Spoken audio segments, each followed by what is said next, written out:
Radio Espace, Espace TV, les grandes gueules, la prolongation.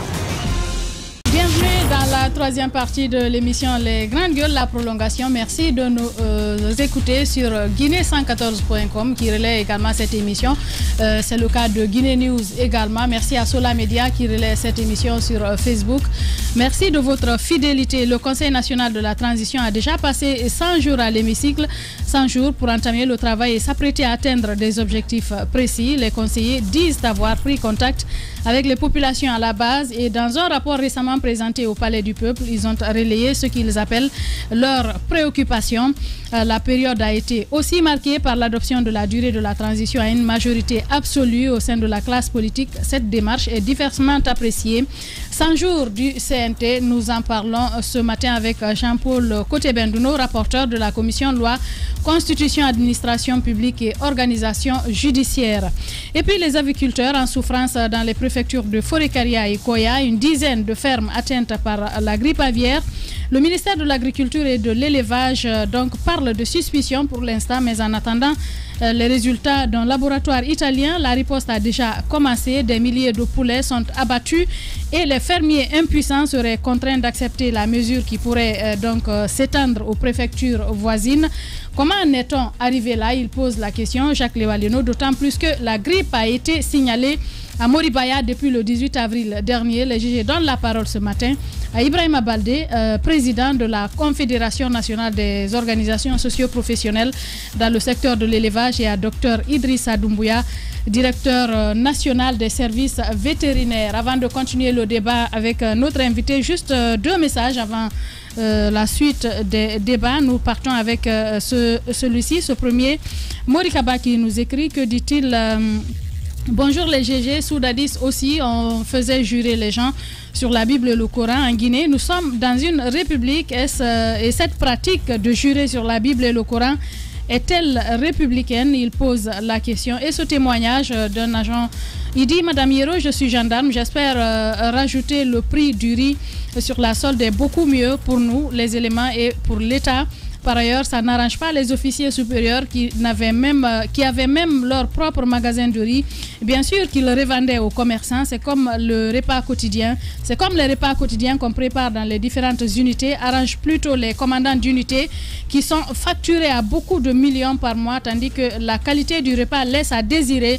Donc de nos jours, les éléments dans leur majorité préfèrent qu'on rajoute tout sur la solde. Un témoignage donc qui tombe sur nos différentes plateformes. Nous continuons le débat avec vous, Ahmed Kamara. Je pense que cette dame a bien vu avant de poser la question, même ce qu'on leur donne là-bas, puisque ce n'est pas de qualité, si on peut même ajouter ça aussi sur le salaire, en termes de primes, je pense que ce serait meilleur. J'ai fait des notes quand j'ai échangé avec lui. Il y a des gens qui étaient payés à 918 000. Okay. Quand ils ont arrêté de donner le riz, ils ont rajouté, ils sont partis à 2 millions. Ben voilà. Il y a des gens, il y a des chefs, des officiers qui récupéraient jusqu'à 2 tonnes. Ce qui fait que 2 tonnes de riz, c'est grave. Ce qui fait qu'il y en a qui avaient des magasins. On dirait qu'ils nourrissent des villages. C'est incroyable.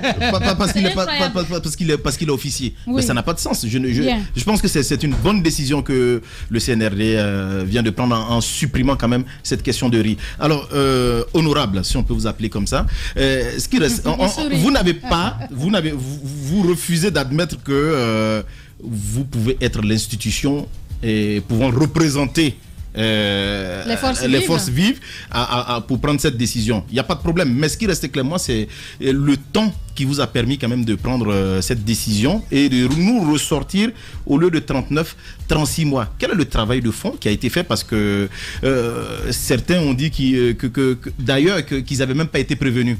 Qu'ils ont été prévenus à la hâte. Ils sont venus, alors finalement, ils n'ont même pas participé aux travaux. Dites-nous ce qui vous a permis de ressortir cela. Et nous apprenons également qu'avant que vous ne soyez dans la salle, beaucoup de personnes étaient contre. Mais le lendemain, comme par magie, pratiquement la majorité a voté pour les 36 mois. Dites-nous le contraire ce matin. Oui, en fait, la première des choses en lien avec la question d'Ahmed, en vérité, d'abord, merci d'avoir précisé effectivement, parce qu'il y a une tendance qui a été sur le plan sémantique et conceptuel déterminée pour considérer effectivement que l'OCNT n'est pas les forces vives de la nation Et ensuite, mon ami Antoine m'a posé la question de savoir, de mon point de vue de juriste, est-ce qu'il peut être constitué? Voilà, donc là je donnais un point de vue personnel de juriste au regard de ce qu'est la définition des forces vives de la nation. Merci d'avoir reprécisé ça, Ahmed. Maintenant, sur le fond, effectivement, deux choses. La première en rapport avec la question d'Ahmed et la seconde avec Mme Guéraud. Sur le premier aspect, c'est qu'en réalité, la plénière n'est pas l'instance exclusive, en fait, celle que nous tous voyons, où tous les conseillers se réunissent pour... c'est l'instance suprême de décision, évidemment, du CNT, mais il y a la conférence des présidents. Et bien, sur cette question précisément, il y a au minimum 4 jours qui ont été passés des différentes à la commissions. Voilà, donc il y a eu une conférence, effectivement, des présidents, élargie d'ailleurs. Il y a eu une décision qui a été prise par cette conférence des présidents pour élargir celle-ci aux rapporteurs. Donc, moi-même, j'étais là, justement, et je peux vous garantir que nous avons, entre guillemets, fatigué les non-juristes avec des débats vraiment de fond. Vous pouvez chercher à mener des investigations pour vous en assurer. Au minimum 2 jours sur des questions de droit. Toutes les incompréhensions, nous avons invité même le ministre de l'administration du territoire pour nous clarifier sur certains concepts qui étaient utilisés, pour nous assurer justement de l'exactitude ou de l'authenticité des délais qui avaient été affectés à certaines activités. Vous savez, aujourd'hui, on peut vérifier, y compris au Mali. Moi, j'ai beaucoup d'amis constitutionnalistes au Mali qui parfois sont même membres du CNT. J'ai essayé de voir quels sont les délais qui au Mali sont souvent observés pour telle ou telle activité. À Ouagadougou, pareil, ainsi de suite. Donc, il y a eu vraiment des gens qui sont venus pour nous édifier sur certaines incompréhensions. Parce que nous avons demandé au président du CNT et au bureau de faire en sorte que nous soyons entendus. Parce que pour que nous ayons un avis d'autorité sur une question, encore faut-il que nous comprenions les implications. Et si vous avez remarqué, même les leaders des partis politiques très importants dans ces pays qui demandent une réduction de temps ne contestent pas les délais raisonnables affectés à telle ou telle activité. Ils demandent plutôt la suppression. Sur ce point, voyez-vous, ça réhabilite. Comment? De certaines activités. Exactement. Donc, sur ce point, voyez-vous, au moins que ça réhabilite un peu ce que nous avons fait, parce que nous avons vérifié le rapport entre les activités et les délais qui leur ont été affectés. Quand on ne comprenait pas un concept utilisé, eh bien, on demandait qu'on nous l'explique. Et voyez-vous que sur ce point, on a été réhabilité. Maintenant, sur la question de savoir est-ce qu'on réduit le temps ou pas, ceci est une question de perception. Vous savez, dans tous les États au monde, la perception de Jean-Luc Mélenchon ne peut jamais être celle de Macron quand Macron est au pouvoir, et inversement. Tout le monde a raison. Ça, vous savez, c'est un État qui a une vocation démocratique. Et je rappelle, c'est extrêmement important que les partis politiques ont absolument le droit d'émettre leur position divergente sur toutes les questions d'intérêt national. De la même façon que le gouvernement, le CNRD, a la responsabilité pleine et entière justement de conduire les affaires de la nation du point de vue de sa perception globale, qui n'exclut pas justement les perceptions des leaders politiques ou des autres acteurs de la société. Mais c'est quand même une partie éminente depuis 1990, vous savez, nous avons considéré le pluralisme idéologique et politique comme une intangibilité constitutionnelle, ne l'oublions pas. Ça implique les différences. Vous avez parlé de tout ça, mais pour les 36 mois dans les détails. Est-ce que vous avez parlé aussi de cette question? Parce que si vous pouvez donner les 36 mois et que vous représentez quelque part... Voilà, à partir de la promulgation. Voilà.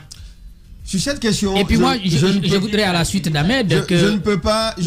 La question de savoir quand est-ce que ça démarre ou pas n'a pas été une question qui a été traitée avec la conférence. Au niveau du CNT. Voilà, cela dit, éminemment, il y a un ensemble de... On peut, si vous voulez me pousser dans les argumentaires juridiques, on peut faire une méthode déductive. En vérité, la question n'a pas été réglée là-bas. La question qui a été réglée, c'était le rapport. Est-ce que nous acceptons les 39 mois au regard des activités qui ont été proposées, des délais qui leur ont été affectés? Nous avons réduit de 3 mois sur 2 activités essentielles. D'abord, le fichier électoral qui devrait résulter, le temps d'établissement du fichier électoral à la suite justement du recensement à vocation d'état civil, et ex post sur le délai d'organisation de toutes les 3 élections, c'est-à-dire locales, législatives et présidentielles. Il y avait plus de mois et nous avons réduit de 2 mois là-bas. Donc ça faisait 3 mois qu'on a réduit. Voyez-vous, mais c'est la question de savoir quand ça remonte. Implicitement, quand j'ai écouté les experts, ce que moi j'ai suivi, c'est qu'en réalité, on parlait moins de durée que de chronogramme, les activités, en gros les activités à réaliser. Mais vous avez travaillé, Madame Guéraud, si vous permettez, vous avez travaillé sur la durée ou le chronogramme, parce que si vous prenez les activités, ça c'est dans l'ordre du chronogramme, les activités qui vont être déroulées. Effectivement. Mais cela devrait s'adosser au moins sur un point de départ en fonction des activités.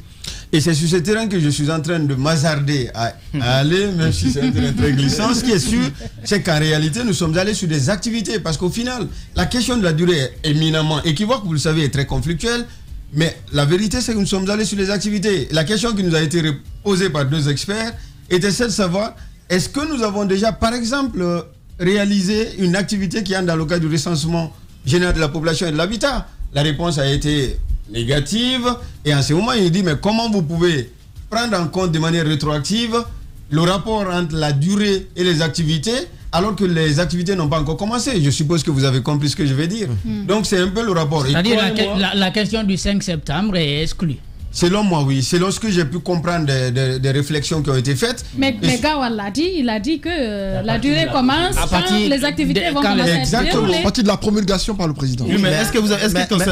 Gawal est certes porte-parole du gouvernement, il n'est quand même pas porte-parole du CNT. Il ne peut pas parler à la place du CNT. Non, ce n'est pas c'est le gouvernement qui décide. C'est le gouvernement qui décide. Gawal parle en son nom. Il ne parle pas en son nom.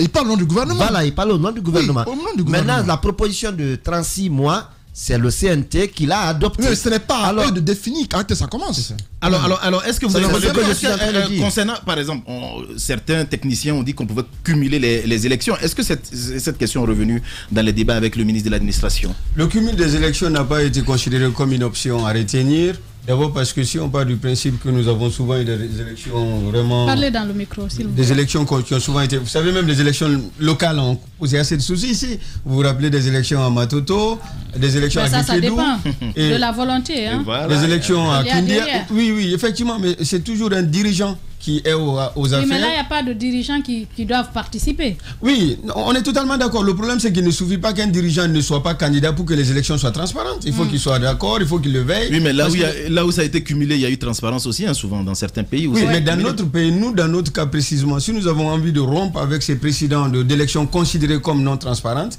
il me semble que l'hypothèse de la disjonction est mieux appropriée que l'hypothèse de la jonction ou du cumul. D'abord parce que nous avons quasiment, je ne connais pas les chiffres précis au plan démographique, mais nous avons quand même une large marge de la population qui ne sait ni lire ni écrire, et donc le risque de bulletin nul quand vous cumulez des élections est très élevé parfois.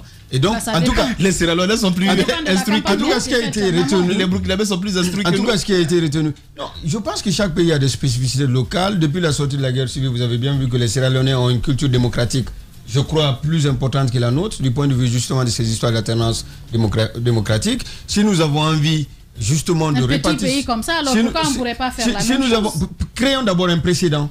Ayons d'abord un précédent d'élections transparentes. Et il me semble que l'hypothèse des élections transparentes, c'est concilier davantage avec la disjonction qu'avec la jonction. Parce que finalement, la jonction est déterminée par 2 considérations essentielles, me semble-t-il. Un argument économique et un argument temporel. Maintenant, si vous voulez que le critère de l'efficacité du succès de la transition est davantage économique, temporel, que l'efficacité, la transparence est réelle, c'est une question de choix. Pour l'instant, au CNT, l'argument cohérent, c'est le rapport d'efficacité, c'est la disjonction.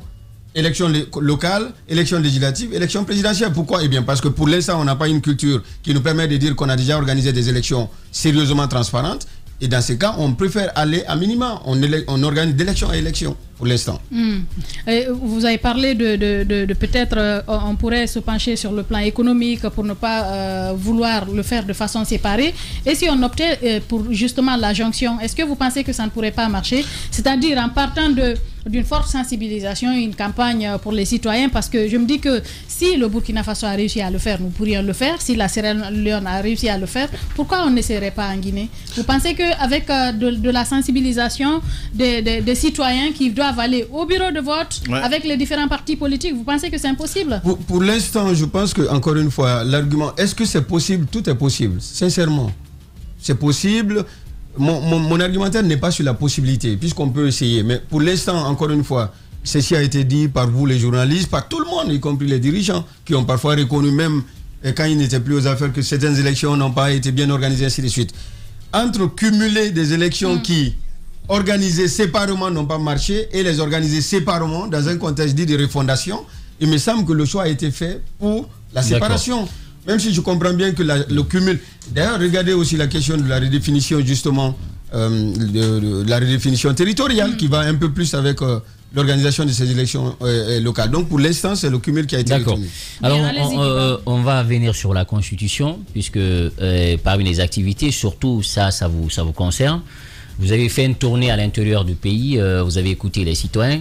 Et beaucoup s'attendent quand même à des réformes assez importantes qui doivent s'opérer dans cette constitution, telles que la candidature indépendante, le système politique dans lequel nous sommes, le type de régime, le nombre des partis politiques et surtout l'élection, le type d'élection, l'uninominal et la proportionnelle que beaucoup demandent aujourd'hui. Est-ce qu'il faut aller vers une suppression ou une réorganisation dans des secteurs où des gens deviennent députés tout simplement parce que celui qui est sur la liste nationale vend plus? Et donc vous devenez député sans fournir des efforts, sans aller au contact des citoyens. Est-ce que ces questions-là, dans vos rapports, vous l'avez débattu, mais est-ce que c'est sur la table aujourd'hui, foncièrement, pour aller vers la Constitution?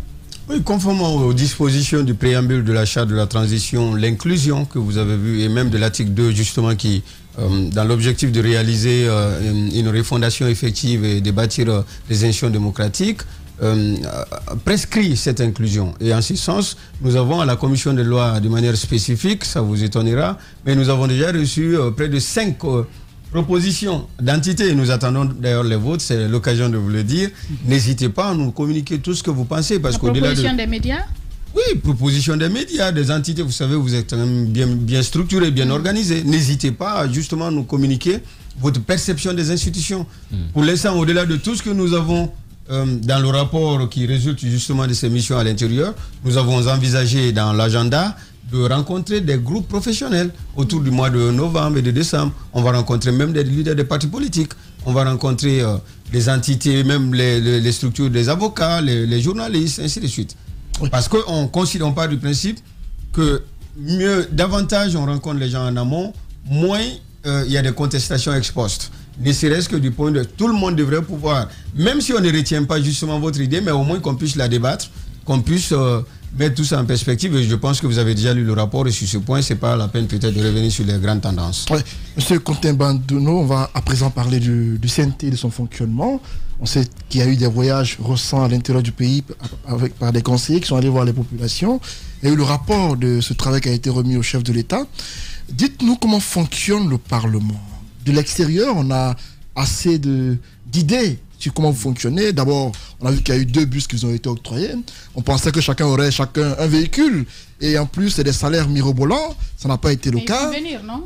Les passeports diplomatiques. Diplomatiques, ça n'a pas été le cas. Vous ne savez pas, j'en sais rien. Dites-nous, comment est-ce que vous fonctionnez là-bas? Est-ce que tout va bien au Parlement? Est-ce que dans ça, maîtrise son sujet? Oui, je pense que sur le dernier aspect... est-ce que dans sa maîtrise son sujet en tant que président? Évidemment, je pense que la réponse est affirmative. Sérieusement, d'ailleurs, j'ai fait une première émission sur Mirador où je croyais qu'il n'avait pas d'expérience parlementaire et que je disais qu'il s'en sortait plutôt bien, très bien. Le jour où on avait fait, on était resté jusqu'à 2h du matin. Il avait fait des astuces qui avaient fait que les gens étaient restés. Et après, j'ai compris qu'ils étaient... au CNT de 2010 et qu'à ces titres... Je pense que franchement, il y a d'ailleurs une forme de progrès. Le progrès, c'est plutôt la conciliation entre la conduite des débats. Vous savez, vous pouvez être investi des pouvoirs et les utiliser avec humour. Donc, il y a une forme d'humour maintenant qui fait que, même quand les gens sont fatigués, ça relance. Et puis, le rapport aussi avec les grandes dames rebelles. Vous savez, je vous ai dit, on a une quinzaine de dames. Non, mais c'est vrai, une quinzaine de jeunes dames intraitables au CNT. Donc, ça m'amuse quand je vois les gens dire que le CNT ne serait qu'une entité. Mais je vous dis qu'ils sont absolument intraitables. Mais leurs rapports sont des rapports à la limite d'amitié, parce qu'il y a une forme, en tout cas, d'équilibre qu'il essaie de trouver, ça réussit pour l'instant, entre l'exercice de ses pouvoirs dans la conduite des débats et la prise en compte de ces spécificités qui sont vraiment plurielles. Il n'y a pas un groupe, en fait, convergent. Pour dire que sur telle question, on s'attend à une même perception, c'est pas du tout ce que je vois au CNT. Maintenant, sur les questions structurelles, comme vous le savez, je pense que la perception du public, je termine sur ce point, sur... la lenteur éventuelle est due au fait que le public pense, à raison, puisque parfois on peut leur donner le bénéfice du doute, que le CNT, c'est les plénières en fait. Genre, le CNT, c'est limite à cette instance suprême qui se réunit une fois chaque 2 semaines. Donc, tant qu'ils ne voient pas ça, puisqu'il y a quand même des journalistes qui viennent, pour eux, le CNT ne travaille pas, sauf que nous avons au CNT 8 commissions permanentes. Moi qui vous parle précisément, je n'ai pas encore eu 2 samedis. D'ailleurs, j'ai été invité une seule fois par mes frères Et quand je suis venu quelque part, et depuis lors, on ne m'a plus jamais invité. Donc, j'ai jamais eu de samedi depuis que je suis là. Je suis toujours là-bas. Et je vous dis, les gens travaillent en commission de manière permanente et les travaux techniques sont faits en commission et les plénières sont donc organisés une fois par semaine ou une fois chaque 2 semaines. Vous faites un travail quand même difficile, ça il faut le reconnaître, parce que j'échange avec des conseillers qui sont là-bas jusqu'à 0h, certains même ils passent la nuit. Mais au-delà, ça veut dire qu'il faut aussi accompagner ce travail-là. Ouais. Et les voitures, parce que j'apprends qu'il y a des conseillers qui viennent à pied, qui prennent des motos taxi-moto pour venir. Certains avaient vendu leur voiture. Justement, est-ce que les voitures, c'est annoncé? Ça, vous avez tout dit. Est-ce qu'on a appris? Est-ce que les voitures vont venir?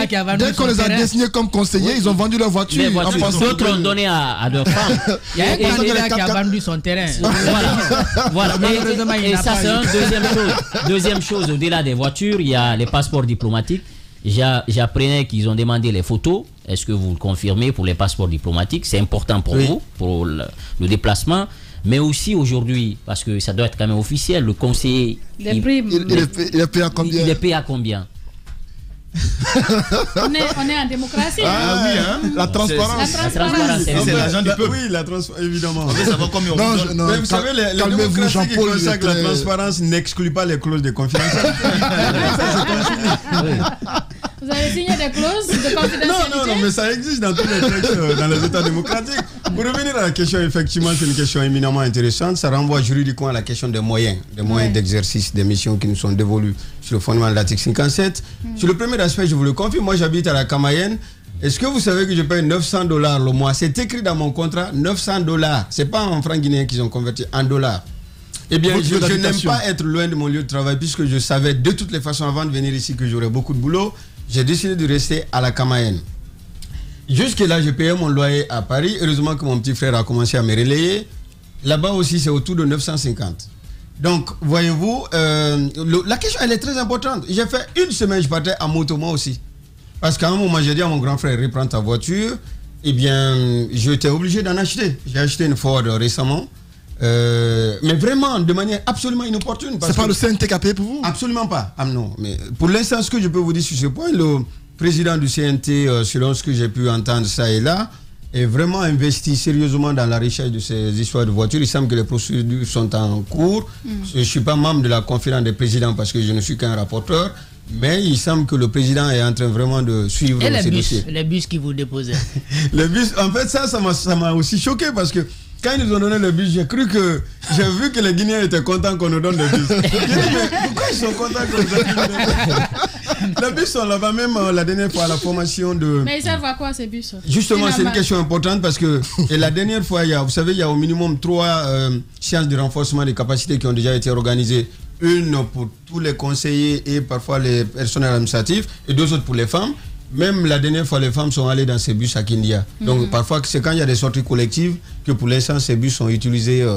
Et il me semble qu'il est très intéressant sur cet aspect, une fois qu'on a un peu rigolé, de ne pas oublier qu'en réalité, dans la symbolique du pouvoir, le Conseil national a supposé même que nous n'ayons pas la légitimité de l'élection, ne devrait pas être n'importe qui au plan de la symbolique du pouvoir. Sincèrement, je ne comprends pas qu'on laisse les gens aller à vélo, à moto. Je vois des gens, mais dans les taxis, ce n'est pas bien. C'est pas bien. Dans un État qui se veut sérieux, ça n'est pas du tout une bonne chose. C'est pas normal. Pour le reste, les gens peuvent garder leur perception. Moi, j'ai acheté ma voiture, Dieu merci. Mais ce n'est pas du tout une bonne chose. Vous avez acheté votre voiture, mais vous payez comment? Les primes, on a posé la question de savoir. Oui, vous percevez combien? Non, ça, je peux vous dire que pour l'instant, nous percevons 15 millions de francs guinéens. Eh bien, voilà, ça c'est depuis le début? Depuis le début, oui, c'est 15 millions. Sans compter les avantages. Les avantages qui peuvent venir, il semble que les avantages seront alloués, mais il faut attendre un décret du président sur les moyens, parce que aussi la question des avantages n'est pas dissociable de la question des véhicules. L'autre question, on sait qu'il y aura des tickets de sortie à la fin de votre renforcement. Le CNT précédent avait reçu 500 millions chacun, des véhicules également, des terrains à l'époque, même si quelques-uns n'avaient pas reçu cela. Mais l'autre question, vous confirmez? Est-ce qu'ils en ont parlé? Pas du tout. Non, vous en avez parlé? Non, mais la vérité, c'est est-ce que la question du ticket de sortie s'est posée une fois dans les débats? Non. Je n'en sais pas. L'autre question, c'est ce que beaucoup de citoyens se posent. Combien a coûté le voyage des conseillers à l'intérieur du pays? À combien peut-on chiffrer cette tournée qu'on a vue des conseillers à l'intérieur du pays, dans des véhicules, on a vu des conseillers qui ont été partout en Guinée, ça a coûté combien? Pour vous dire la vérité, je ne sais pas combien ça a coûté. Jean-Paul. Non, sincèrement, sur ce point, je ne sais pas combien ça a coûté. Mais j'aimerais préciser encore une fois que le choix des régimes démocratiques a des implications financières. Mais combien chaque conseiller a reçu comme prime de voyage et tout ça, on peut calculer. Il y a 81 députés. Si chacun a reçu... Non, mais il y a le transport, il y a le logement. On va calculer pour voir approximativement chacun. Je vous laisse le soin de mener des investigations. Il me semble qu'il y a des rapports qui ont été faits en ce sens. Sincèrement, il y a des rapports qui ont été faits par des commissions. Je vais vous choquer, je crois. Ce que je ne sais pas faire encore, c'est partout on définit l'argent et l'affectation. Demandez à mon équipe. La chef d'équipe était tellement transparente. Elle voulait que je sois au courant de tout, mais à chaque fois je dis, gérez, ne vous en faites pas. Je ne mérite. Pour l'instant même travailler dans une nation politique, ce n'est pas ma vocation. Non, je ne parle pas de vous personnellement. Ce que nous voulons savoir, on veut juste avoir une idée. De ne pas m'intéresser. Justement, c'est important. Mais pour moi, ce qui m'intéresse, c'est qu'on sait tous, tout le monde sait. Il y a des rumeurs qui circulaient pour dire que chacun des conseillers qui a été à l'intérieur du pays a reçu de fortes sommes d'argent. C'est-à-dire non, c'est-à-dire que les frais de mission et autres budgets... Non, mais attendez, si vous voulez simplement les frais de mission, si vous voulez simplement... Je vois bien, c'est pas du tout un piège. Voilà, franchement. Non, juste savoir. Quand je vous dis que je ne sais pas, c'est la vérité. Je veux dire, comme vous demandiez un coût global... Vous avez été à l'intérieur? J'ai été à l'intérieur. Justement, c'est ce que je vais vous dire précisément. Je pensais que la question était le coût global, le coût... Non, à partir de vous, on saura le coût global. Non, ça c'est facile.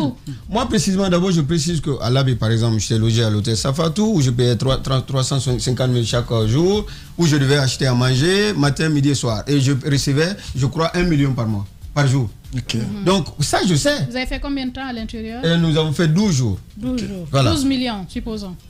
En tout cas, c'est ça, 1 million par jour et je payais la chambre d'hôtel chaque jour et je mangeais chaque jour, ainsi de suite. Et quel résumé peut-on faire de la tournée qui a été faite, le rapport, succinctement? Oui, succinctement, je pense d'abord encore une fois que au début, on aurait pu raisonnablement... Vous savez, quand il y a la crise dans les institutions, on peut, en tant que citoyen, avoir la légitimité de douter de tout.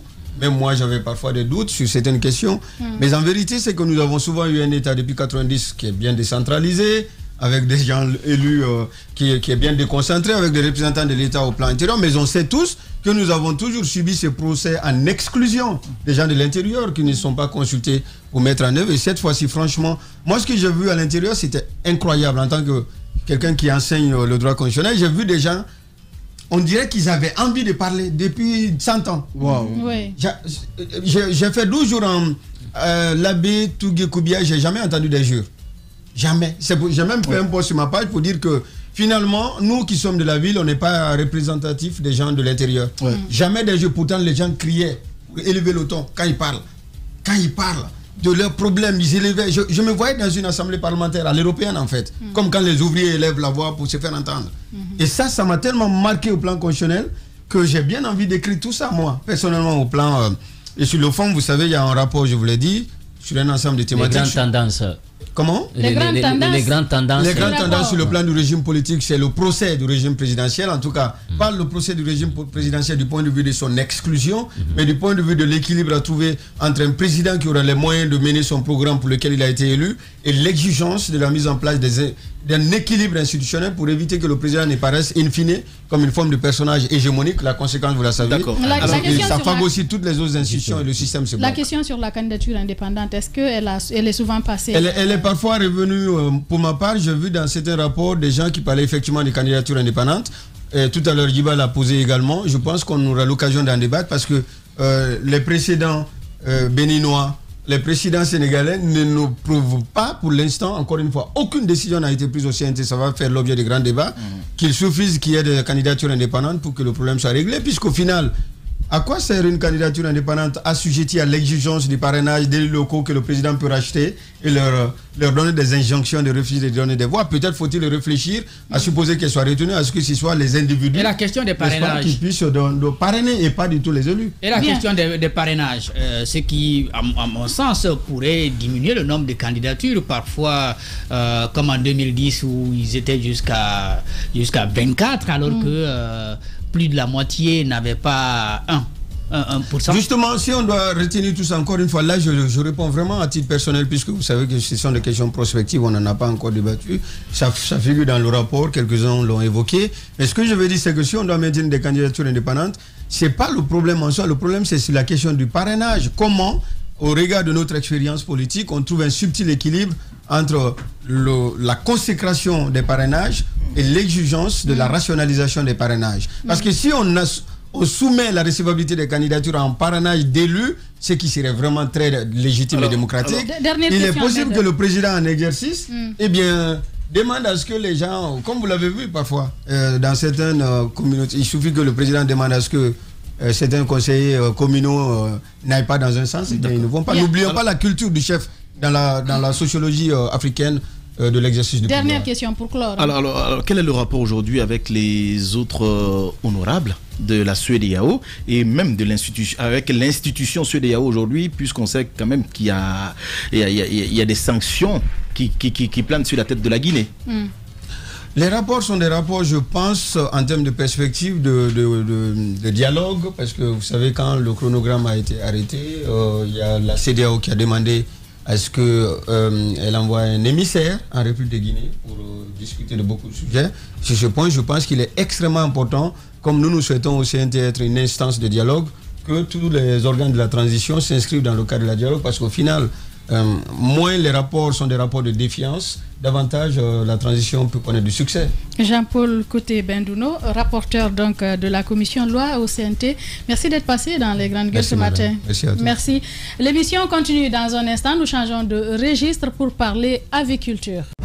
Les journalistes accoucheurs de vérités diverses, pertinents et rusés, sans langue de bois, cultivés, nécessaires pour des journalistes. Les grandes gueules, des personnalités acquises par le travail, ce qui leur donne poids et légitimité à interviewer tout le monde. L'épopée des grandes gueules ou le socle de la liberté d'expression en Guinée depuis plus de 10 ans. 2 heures de talk show pour parler, décrypter et débattre de l'actualité. Vous l'avez compris. Merci d'avoir été des nôtres. Nous continuons le débat cette fois-ci avec nos invités. Nous allons parler aviculture. Il vient de s'installer ici dans ce studio. Jacques Lévaleno, on a suivi cette actualité par rapport à la grippe aviaire, même si nous n'avons pas encore la dernière confirmation par rapport aux examens qui sont en train d'être faits du côté de l'Italie. Oui, c'est ce que le ministère de l'Agriculture dit, qu'il continue d'attendre toujours les résultats du laboratoire d'Italie qui doit confirmer le N pour bien savoir s'il s'agit de la grippe aviaire. Mais on a le H. Le H est déjà positif. Et ce que je ne comprends pas, et je vais entendre le directeur là-dessus, alors qu'on attend ces résultats, on engage quand même la riposte. Et déjà, il y a beaucoup de fermiers qui voient leur volaille partir. On saura les détails avec M. Baldé qui préside les aviculteurs. On nous laisse manger ses œufs également, normalement. Mais là, ils sont en train de détruire. Là. Détruire. Vous avez été à Magnalo, au marché? C'est ce qui a été dit. Ben voilà. Allez, faites un tour au marché. Monsieur Baldé, Ibrahima Baldé, président des aviculteurs, merci d'être là. Merci madame. Bien, bonjour, bienvenue. Allez-y Antoine pour la première question. Oui, monsieur Baldé, vous êtes aviculteur. Nous apprenons qu'il y a cette maladie qui sévit en Guinée. Dites-nous c'est quoi la réalité du terrain. Dans le communiqué du ministère, on parle de plus de 55 000 têtes de poulets qui ont été abattues. Est-ce que vous le confirmez? C'est quoi la réalité? Bon, merci de m'avoir invité sur votre... Dans le micro. Merci de m'avoir invité dans votre émission Les Grandes Gueules. Effectivement, c'est confirmé. Jusqu'à hier, c'était les chiffres.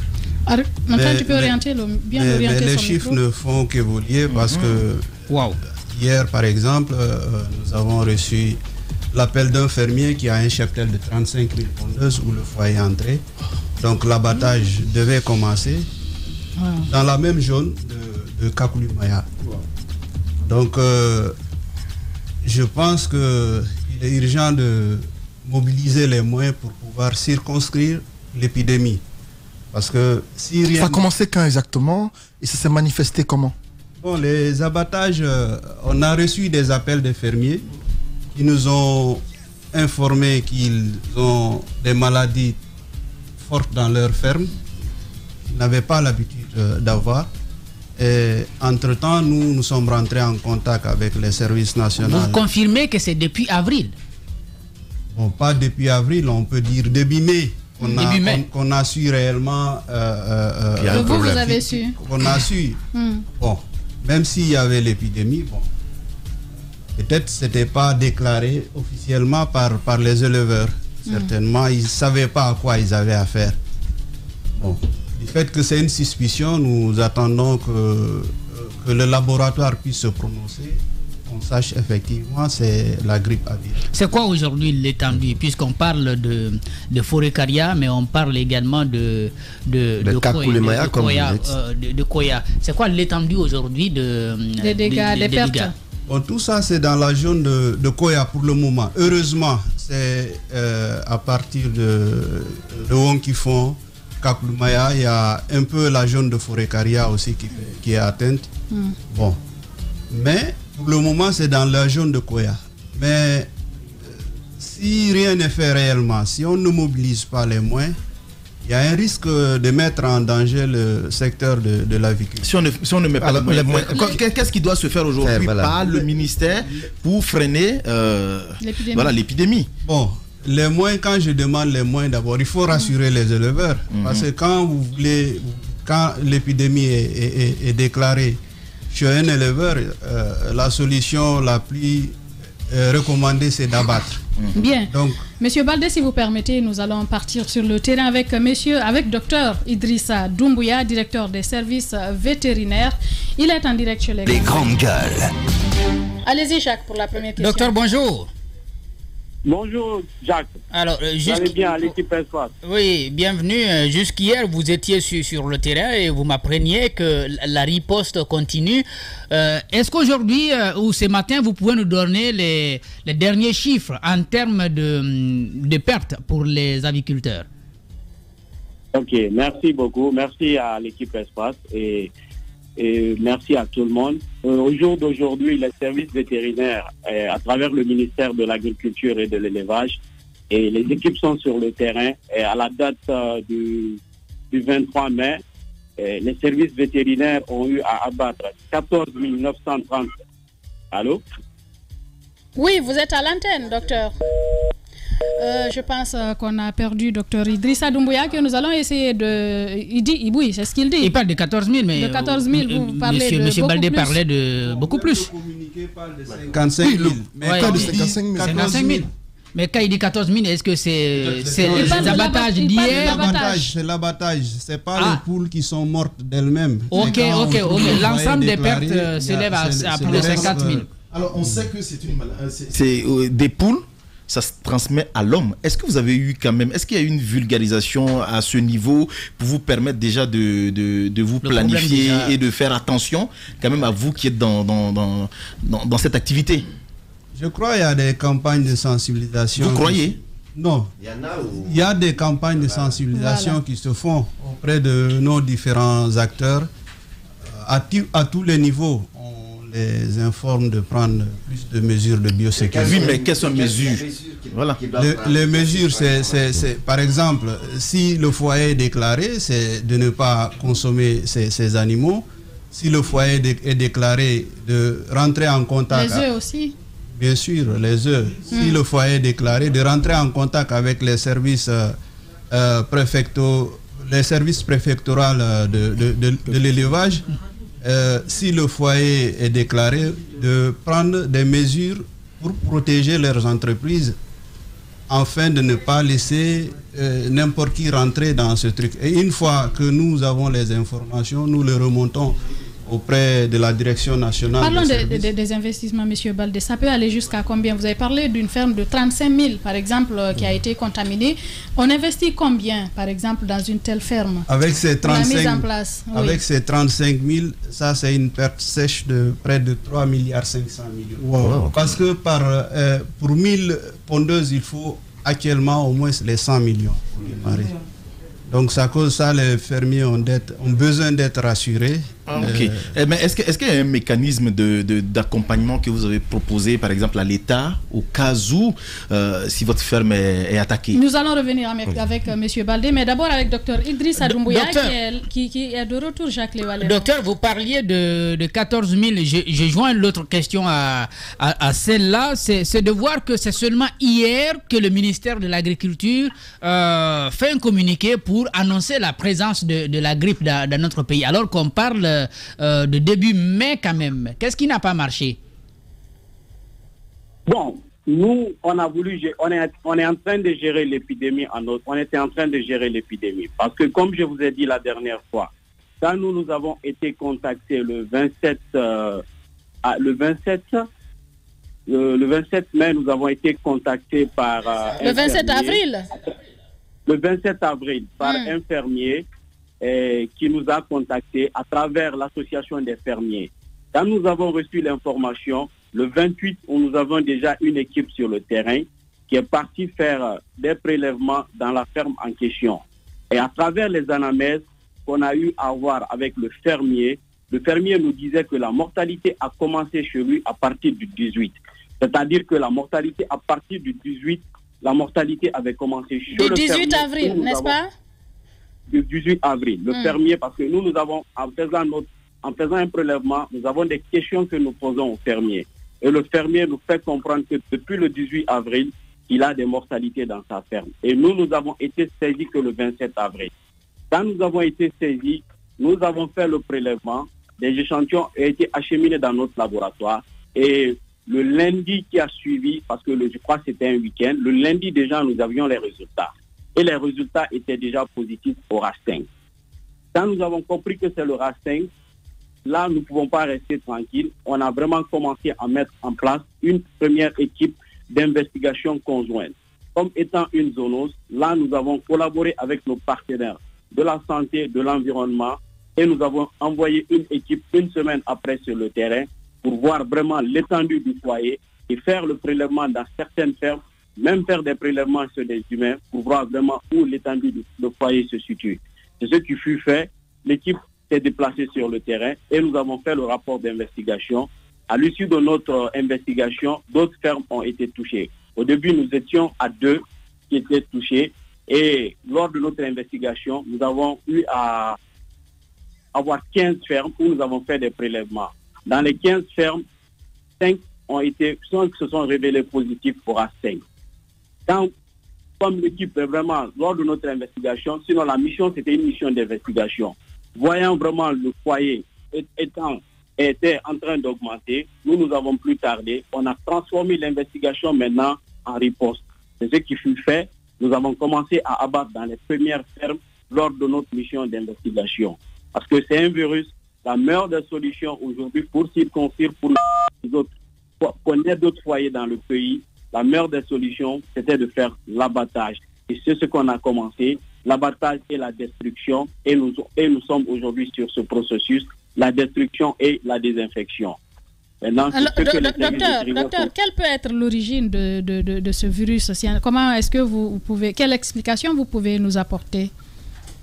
Bon, en termes épidémiologiques, nous avons posé des questions. Nous avons des hypothèses par rapport à beaucoup de choses que on est en train d'approfondir.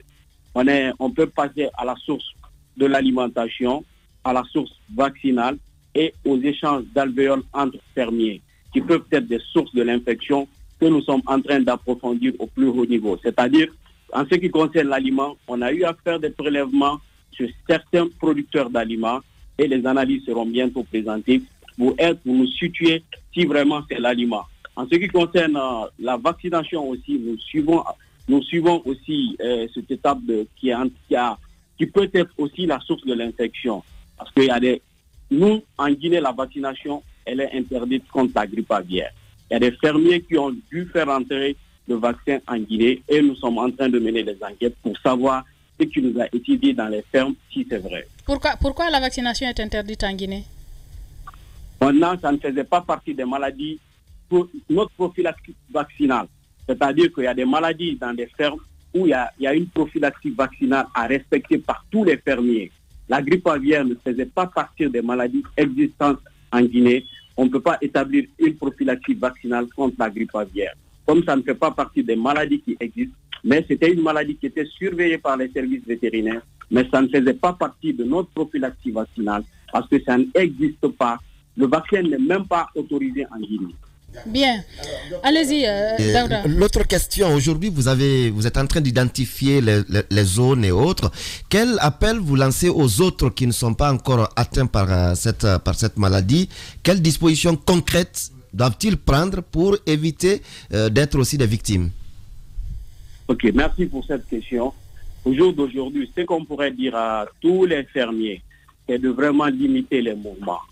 Et quand on dit le mouvement de personnel, de véhicules, éviter les échanges d'alvéoles entre fermes. Parce que ce qui se passe, quand les fermiers ils donnent des alvéoles, ils vont sur le marché, quand les marchands retournent ces alvéoles, on ne sait pas c'est l'alvéole de qui. Pour être beaucoup sur ce côté, c'est d'utiliser des alvéoles en plastique qui peuvent être désinfectés. Les alvéoles en carton, c'est pas facile de les désinfecter, on est obligé de les détruire. C'est de renforcer les mesures de biosécurité. Et nous, nos équipes sont là pour les conseils par rapport au respect de ces mesures de biosécurité dans des fermes. Alors, pour terminer, docteur, nous avons appris que le virus peut passer de la volaille à l'homme. Quelles peuvent être les conséquences? Si oui. Bon, et c'est une zoonose, comme vous venez de le dire, c'est une zoonose, c'est-à-dire que le virus peut quitter l'animal à l'homme.